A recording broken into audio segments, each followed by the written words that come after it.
Hi అండి. ఈరోజు మా గ్రామ దేవత శ్రీ వేగులమ్మ తల్లి పండగ.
మూడు బిందెల పసుపు నీటితో మేకకు స్నానం చేయించి చక్కగా పసుపు మొహం నిండా పసుపు రాసి బొట్టు పెట్టి వేప కొమ్మను మెడకు కట్టి కాళ్ళకు కూడా పసుపు రాసి దండం పెట్టుకుని ఈ విధంగా గీతలు గీసి దానిపైన మట్టి బిడ్డలు పెట్టి పసుపు కుంకుమ పెట్టి మేకను వేగులమ్మ తల్లిగా భావించి మేకతో పాటు నైవేద్యం పెడతాము. నైవేద్యాన్ని కూడా 3 సార్లు మేకతో పాటు తిప్పించి సాంబ్రాణి పొగ మేక నైవేద్యం తిరుగుతాము. ఇలా 3 సార్లు తిరిగిన తర్వాత తూర్పుకి తిరిగి నైవేద్యాన్ని పెట్టి పెడతాము.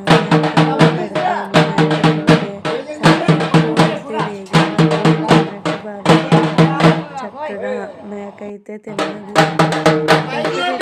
చల్లదనమని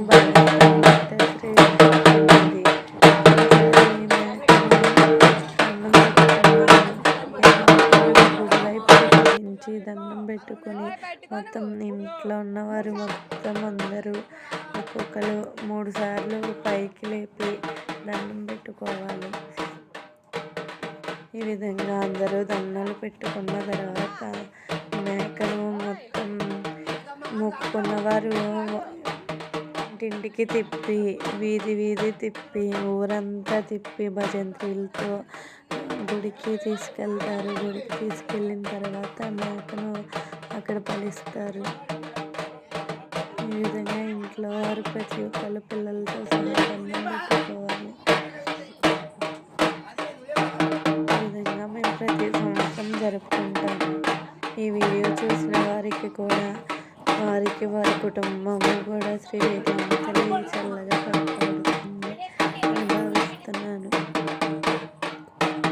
మా ఊరిలో వేగులమ్మ తల్లి పండుగ చాలా అంగరంగ వైభవంగా చేస్తారు.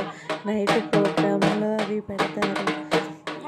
పొద్దుట ఎలా మొక్కులు తీర్చుకుంటారు. ఎవరికి నచ్చినట్టు వాళ్ళు ఒకరు మేకలు ఇస్తే ఒకరు పూలు అలా ఎవరికి తోచినట్టుగా వాళ్ళు ఇస్తారు. మా పిల్లలకైతే అస్సలు ఇష్టం లేదు.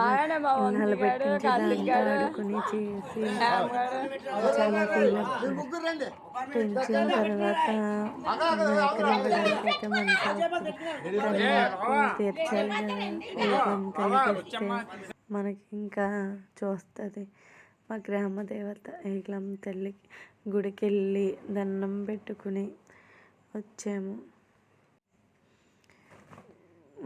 తల్లి అయితే చాలా పెద్దగా ఉంటుంది. మా గ్రామాన్ని కాపాడే గ్రామ దేవత. ఆ అమ్మను చూడగానే కళ్ళు 2 సరిపోవు. మా గ్రామ జాతరకి చుట్టుపక్కల గ్రామాల వారు కూడా వస్తారు. ఎలాగైతే నా తల్లికి పూజ చేసి పళ్ళు చీర ఇచ్చి ఈ సంవత్సరం మమ్మల్ని అందరినీ చల్లగా చూడమని కోరుకున్నాము. తర్వాత మైదప్ప తల్లి గుడి పెద్దాపురము పత్తిపాడు పాదాలమ్మ తల్లికి మొక్కుకున్నాము. ఆ మొక్కులన్నీ ఈరోజు తీర్చుకున్నాము. ముందుగా ఇక్కడ పూజ అయిపోయింది. వెంటనే ముచ్చలంతలు సన్నగా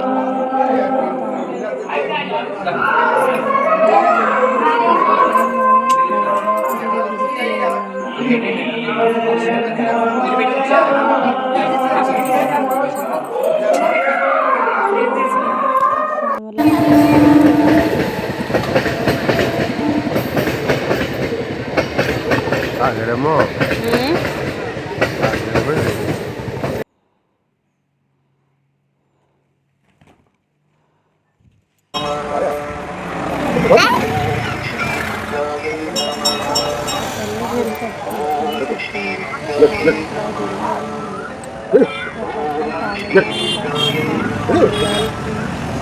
గాజులు చీర పళ్ళు ఇచ్చి పెద్దాపురం అనేది వెళ్ళి